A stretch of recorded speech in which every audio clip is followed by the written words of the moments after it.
Good evening. The old man here, November 28th, 2024. This video was inspired by GMC 9451. I'd really like to appreciate what you do, brother, as far as commenting on my videos. This is at least the third video that you've inspired. I truly appreciate that.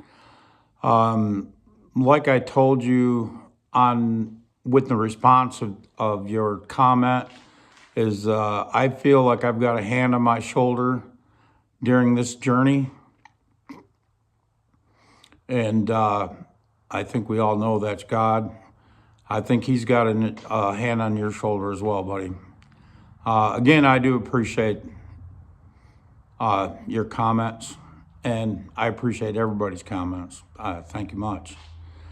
It inspires me to do more and keep going with the channel.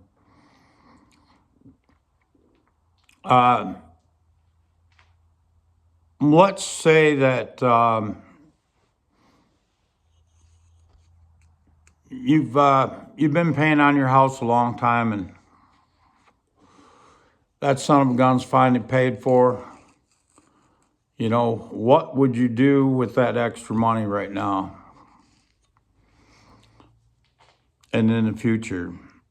Well, let's say first of all that you don't have any other things you need to take care of. Maybe you need to do some home maintenance that I'll get away from you a little bit. Maybe that would be one of the first things I would do, would be to take care of some home maintenance. I assume that you plan to stay there for a while. Maybe even a long while. But even if you decide to sell it, I mean, you got to do maintenance. You got to have the house in good shape where you can sell it.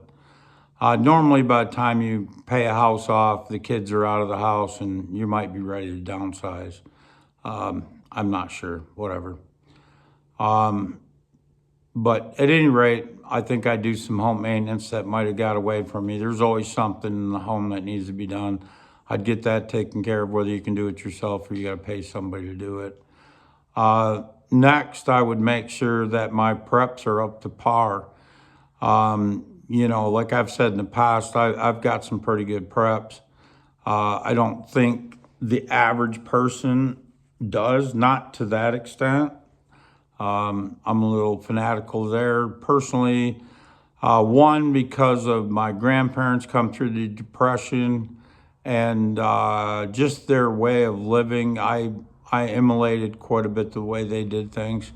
It totally made sense to me. Two, I've been through at least one really good hard time, especially after my second divorce. And I think I've said on this channel before, but if I haven't, there was a time where I had to make a decision between buying staples, buying food. I mean, I had some basics, but not what I should have had. I had to make a decision between buying food and buying gasoline to get to work.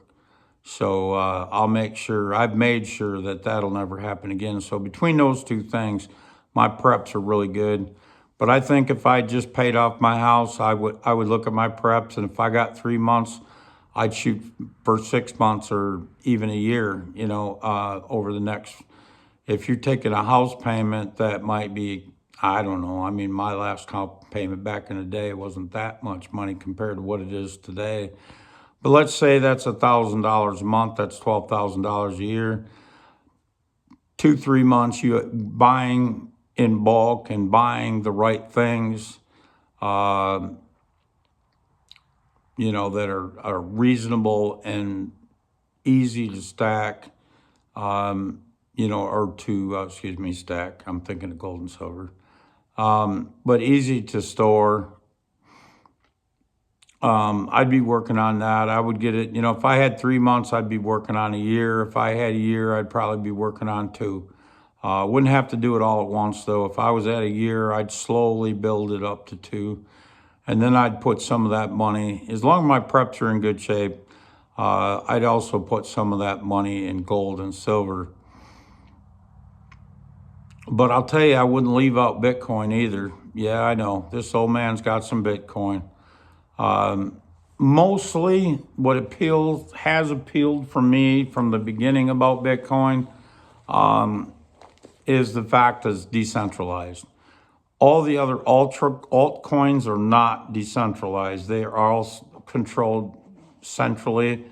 And honestly, they don't do nothing for me. If they do something for you, fine. If you've got a stock that, one of those altcoins that you think are going to the moon and everything makes sense, that's fine. It's just not me, that's all.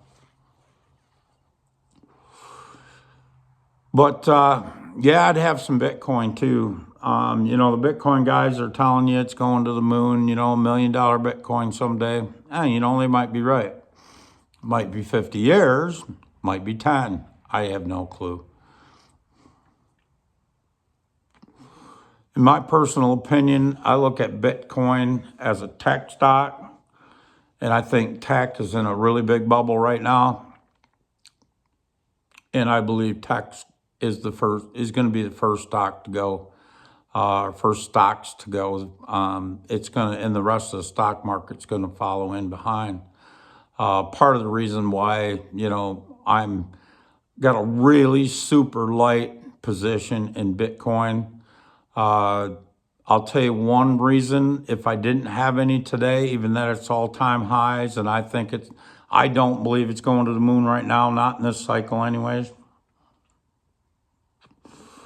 And if you know anything about Bitcoin at all, and trust me, I'm no freaking expert on it, but it runs in a 4-year cycle. Every 4 years, it has what they call a halving. In other words, it takes so much to mine a Bitcoin. When that 4-year halving, at the end of that cycle, or the beginning of the new cycle, depends on how you look at it, there's a halving. And the thing about the halving is it takes twice as much after the halving that it did before to mine another Bitcoin.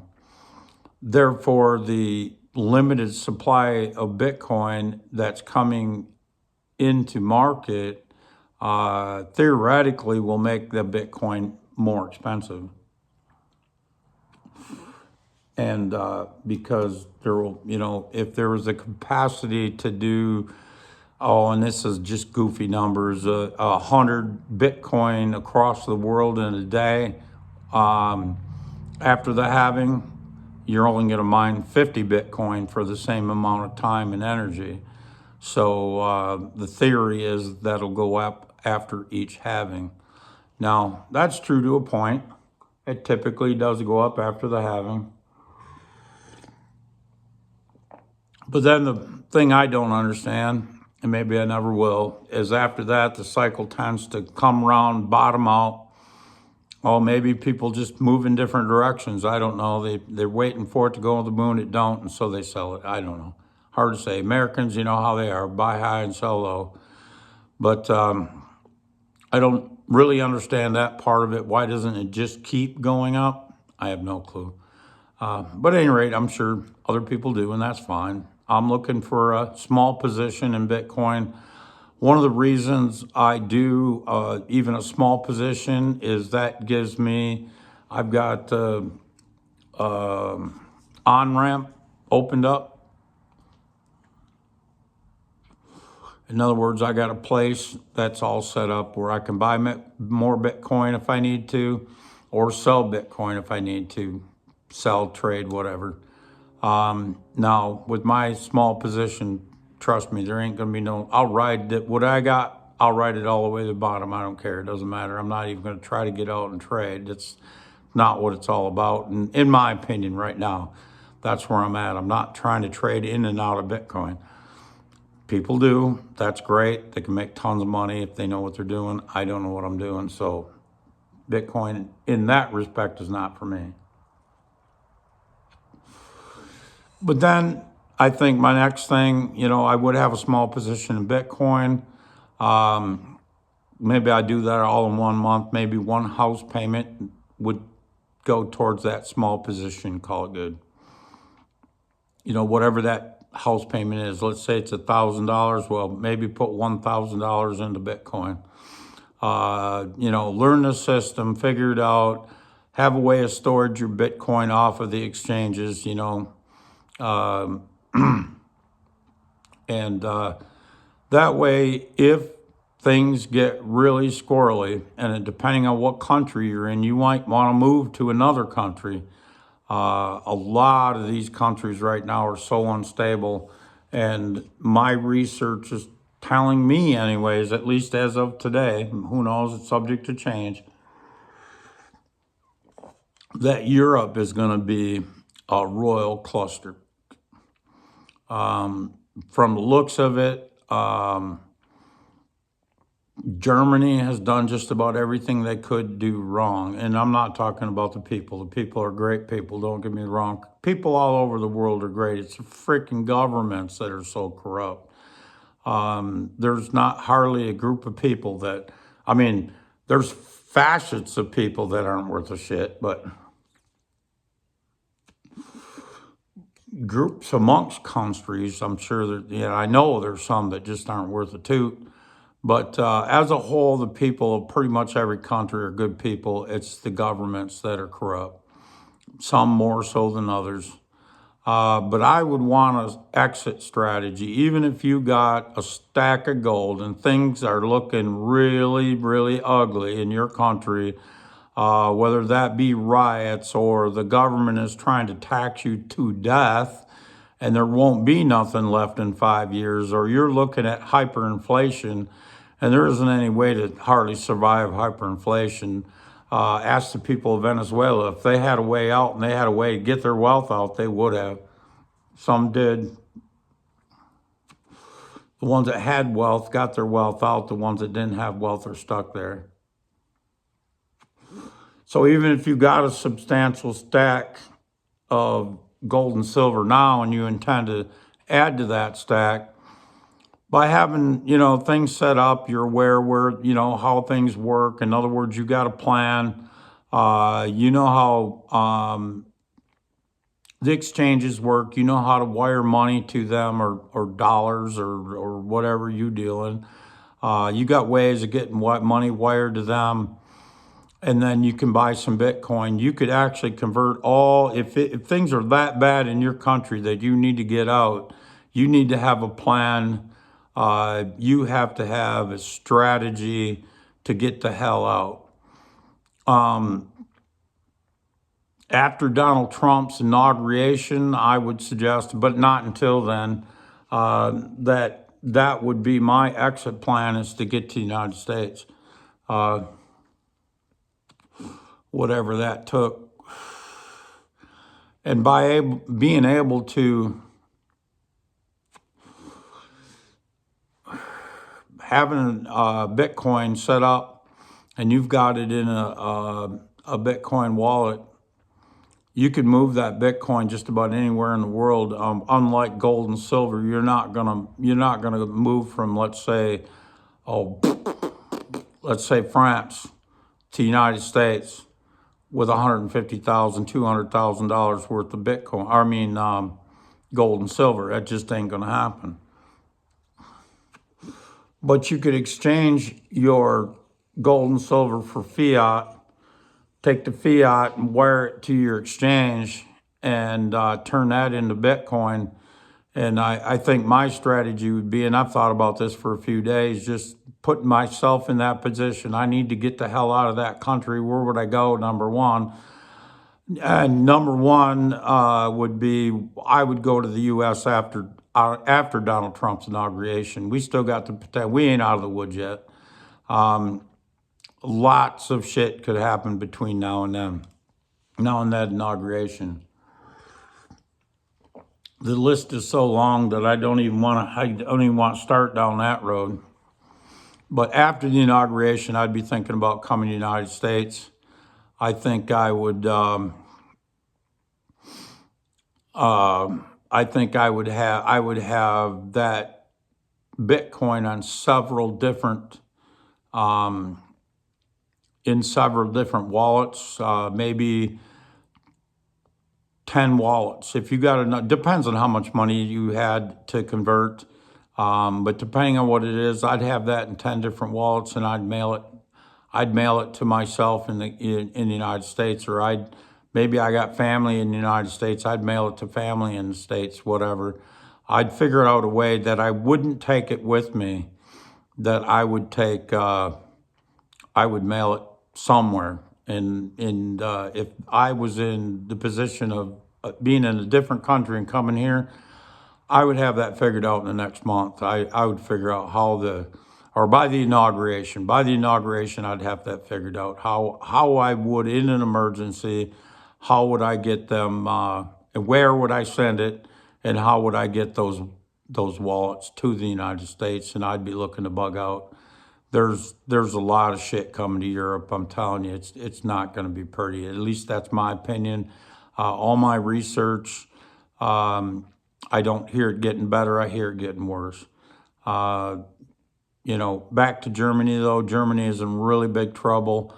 They've let the globalists infiltrate their government so much now that they're cutting off their noses to spite their face. I mean, they've done everything wrong, from shutting down nuclear, to so much so that going to opening old coal plants back up just to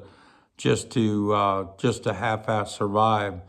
But they're definitely not going in the right direction. And since Germany is the factory of Europe, and that's where a lot of your primary income from Europe comes from. Even if, they're the driver and the rest of the country, also makes products. Most of the countries also make products, but they're just basically servant to the German economy. In other words, they make things to go with the German economy, and if German economy goes down, they go down with them. So I don't know. If I was in Europe, I'd be looking for an exit strategy, tell you the truth. And with Donald Trump after the after his inauguration, I think we're going back to the Constitution and the rule of law. Rule of law being, Constitution being number one, but the rule of law being number two. I guess they really go together as far as that goes. But then, if I was stacking and staying in place, let's say I paid my house off and I'm gonna stay where I'm at, I got just what I want, and I was here in the States and didn't have to worry about really bugging out. And some people are even talking about bugging out from wherever they are in the United States, bugging out to the countryside. So maybe even in that case, you want to be able to move. And if you're moving a substantial amount of silver, you're going to want to turn that silver into gold. Or figure out a way to move it safely. But if you got a substantial amount of silver you've been stacking for 30 or 40 years, you might have to convert that to gold just to be able to move it. But whatever that takes, I don't know. But if I was just staying in place and looking to add to my stack,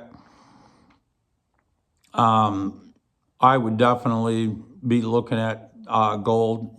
I'm assuming if you paid your house off, you're probably in your 50s, not too far behind me. The logic is to buy gold instead of silver. However, with that being said, it depends on how much of a speculator you are. Silver is really speculative. It really goes up, it really goes down. In dollar values as far as that goes. So sometimes when you need to exit, that silver could be really down, and it would suck to trade it back to fiat and not get much fiat for it. So I don't think that's where we're headed in the next, few years. I think we're on a hell of a bull run. Even the next 10 years, I think we're on a hell of a bull run for gold and silver. So I guess I wouldn't worry about it too much. But if you're not speculative and, you just want a safe haven, then definitely gold's going to be the way to go. Convert, past your preps and, fixing your house up, whatever it needs. Past that, I would definitely be adding gold to my stack in that case, with maybe some silver. Like I said on last night's video, my goal is, at my age, my goal is to have 40 ounces of silver to 1 ounce of gold. And when the gold to silver ratio really starts to drop from 80 something that it is right now to 50 and less, I plan on converting my silver or trading, however you want to say that, to gold. So my end goal, I've got a, like I said last night, I've got a 20-25 year plan that, at any given time, I'm thinking at least 20 years out. By the time I get to 80, 82 years old, I'm going to be 100% gold. I can guarantee you that. Because at that time, there's no time to speculate. You need to be in something super solid, and that would be gold. But that's my thoughts at the moment. Things are subject to change. Basically, to me right now, gold and has been for even the last 20 years, gold is up 600%. And I still feel it's undervalued right now. So I would take in the future, if gold ever gets to the point, and I'm sure it will, maybe it'll take 20 years or maybe 10 years, gold will be overvalued, or at least I believe it's overvalued. And let's say property like farmland or a wooded lot, or not wooded lot, but a wooded section of ground, like say an 80 or something, comes up for sale, and I feel it's undervalued and my gold is overvalued, I might start trading it for things like that. Property that even if I don't want to farm, I can lease it out to local farmer's going to want to lease that property out to make money on it, and I can pay my taxes and maybe even make a few bucks on it. The main thing is it's storing my wealth. That's the big thing, is storing my wealth. And then, at some point, Bitcoin might come back to that $20,000 level again. Maybe it'll drop below $20,000. Who knows? But if at some point I feel that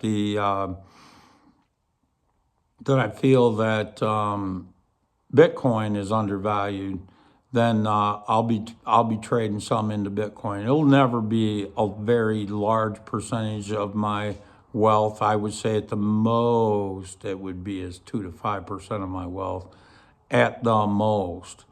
But I would, if it got down under 20,000 again, I'd probably bump to that 5% real quick.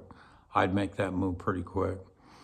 But in the meantime, I'm just going to keep an eye on it and keep the position I have and see how it goes. Let Bitcoin either die or prove itself out during this next crisis. It'll be the first crisis that it's been through. Bitcoin was developed just after the 2008 crisis. It's really come a long ways, though, in those years. You got to give it credit for that. And you got to know thousands, if not, hundreds of thousands of people have tried to hack Bitcoin, and so far they just haven't been able to do it. So that's good too. So it's proven itself over time, but it really needs to go through a crisis before I've got a lot of faith in it. It comes through a crisis, even though it's gone down a lot. It comes through this next crisis, I'll tell you, it'll give it lots of credence. And at that point, yeah, I'd definitely be an investor. But like I said, at most, it'll ever be 5% of my wealth. And then, that's just the way I would do it. I would make sure that I'd try to get my gold to a 20%, at least 20% of my wealth. At this time, I think gold is the only thing that's undervalued. Gold and silver is undervalued, and stocks of all sorts are overvalued. Just got a stat today. I've been watching for it, haven't been able to find it anywhere, but they said prior to 2020, the Russell 2000, 20% of those companies were zombie companies. 20% were zombie. And what do they mean by zombie companies? That means they can't even pay their debt or can barely pay their interest, excuse me, not their debt, but their interest, let alone their debt. They can barely pay their interest, and in some cases, they can't even pay their interest. But since they're on the bank's balance sheet and the bank has so many zombies that if they started letting those zombie companies fail, it would really hurt their balance sheet. And honestly, then the banks would really start to fail. So they're covering it up basically by still either giving these guys breaks or loaning them money just to keep them afloat. But I heard a stat today, and the first time I heard it on ITM Trading. In fact, I can't remember the gal's name that was on there. But at any rate, they now say that the Russell 2000, 48%, that's damn near half, are zombie companies. That means they're on the bank's balance sheet. The bank, they owe the bank money. They can't hardly pay the interest, and in some cases can't pay the interest on their loan. And the banks are bearing it, so you don't know. Because if you knew, then banks would start to fail. And once these banks start to fail, oh my God, all hell breaks loose.